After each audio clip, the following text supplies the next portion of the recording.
అండి ఇవాళ chicken soup చేసి చూపించబోతున్నాను. ఒక మిక్సీ గిన్నె తీసుకొని అందులో చిన్న అల్లం ముక్క, 2, 3 వెల్లుల్లి రెబ్బలు, ఒక పావు స్పూన్ జీలకర్ర, పావు స్పూన్ మిరియాలు వేసుకొని ఒక గుప్పెడు కొత్తిమీర వేసేసి కొంచెం కావాలంటే నీళ్లు పోసుకొని మెత్తగా పేస్ట్ లాగా చేసి మనం పక్కన పెట్టుకోవాలి.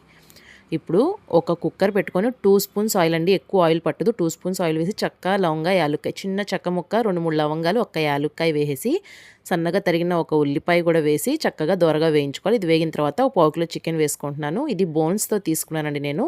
బోన్స్తో తీసుకుంటే టేస్ట్ బాగుంటుంది సూప్ అని చెప్పేసి నేను బోన్స్తో తీసుకున్నాను. ఈ చికెన్ కూడా ఒక్క 2 నిమిషాలు వేయించేసి మనం ముందుగా గ్రైండ్ చేసి పక్కన పెట్టుకున్నాం కదా, ఆ మసాలా పేస్ట్ వేసేసి పచ్చి వాసన పోయేంత వరకు వేయించాలి.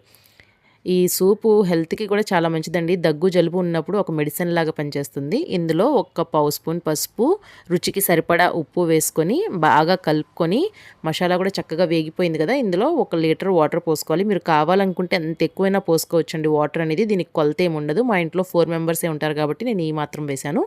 ఒక నిమ్మబద్ద పిండేసుకొని మనం బాగా కలిపేసుకొని కొంచెం కొత్తిమీర చల్లుకొని ఈ స్టేజ్‌లో మనం ఇంక దీన్ని ఉడికించుకోవాల్సి ఉంటుంది. ఇప్పుడు దీన్ని 4 విజిల్స్ వచ్చే వరకు ఉడికించండి. సూప్ రెడీ అయిపోతుంది. ప్రెషర్ పోయిన తర్వాత తీస్తే చూడండి ఎంత చక్కగా ఉడికిపోయి ఉంటుంది చికెన్ కూడా.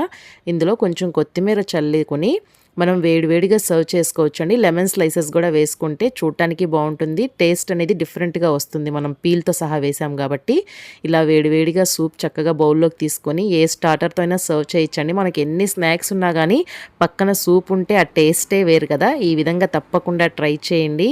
హెల్త్కి కూడా మంచిది, ప్లస్ తక్కువ కాస్ట్లో రెస్టారెంట్లో దొరికే రెసిపీని మనం ఇంట్లో చేసి పెట్టినట్టు ఉంటుంది. మీ వీడియో నచ్చితే లైక్ చేయండి, షేర్ చేయండి, నా ఛానల్ని సబ్స్క్రైబ్ చేసుకోండి. Thank you.